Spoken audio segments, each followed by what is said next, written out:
एवढ्या मोठमोठ्या ब्रँडेड सगळ्या स्कूल्स असताना ज्यांना कोणाला जमलं नाही ती गोष्ट आम्ही केली का प्ले ग्रुप ते 12वी अख्ख्या शिरूर परिसरातली पहिली स्कूल आज आम्ही केली.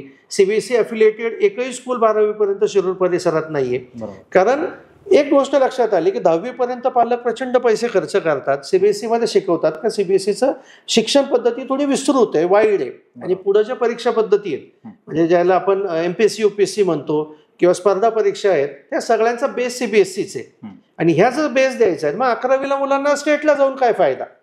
तर कुठेतरी पालकांनाच हे माहीत नव्हतं. 11वी 12वी देखील सीबीएसई असतं, त्यालाही एनसीईआरटीचा सिलेबस असतो आणि एनसीईआरटीच्या माध्यमातून पुढे त्यांना नीटच्या एक्झाम्स आहेत, जेईच्या एक्झाम्स आहेत किंवा स्पर्धा परीक्षा आहेत, हे देणं खूप सोपं होतं. आणि हे ज्यावेळेस आमच्या लक्षात आलं त्यावेळेस आम्ही पहिला निर्णय घेतला की आपल्याला 11वी 12वी सुद्धा अफिलिएट करायचं. आणि मागच्याच वर्षी आपल्या स्कूलला प्ले ग्रुप ते 12वी ही सीबीएसईच्या अफिलिएशनची मार्फत त्याची मान्यता मिळाली. आणि सर्वात तो कौतुकास्पद गोष्ट आहे आणि गर्वाची आणि अभिमानाची ही गोष्ट आहे की आज सगळ्या स्कूल्सचे 10वी नंतरचे मुलं ऑटोमॅटिक व्हिजनमध्ये यायला सुरुवात झाली.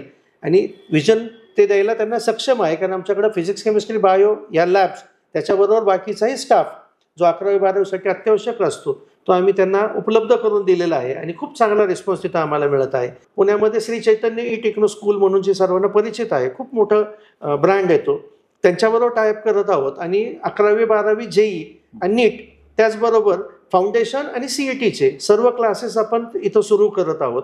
त्याच्या माध्यमातून खूप चांगलं त्यांना पोटेन्शियल मिळेल, आउटकम मिळेल. आणि पुण्याचा 11वी 12वीचा जाणारा पालकांचा खर्च किंवा एवढ्या कमी वयात मुलांना पाठवायचं की नाही पाठवायचं ही जी रिस्क आहे ती कमी व्हायला प्रयत्न होईल असं मला वाटतं.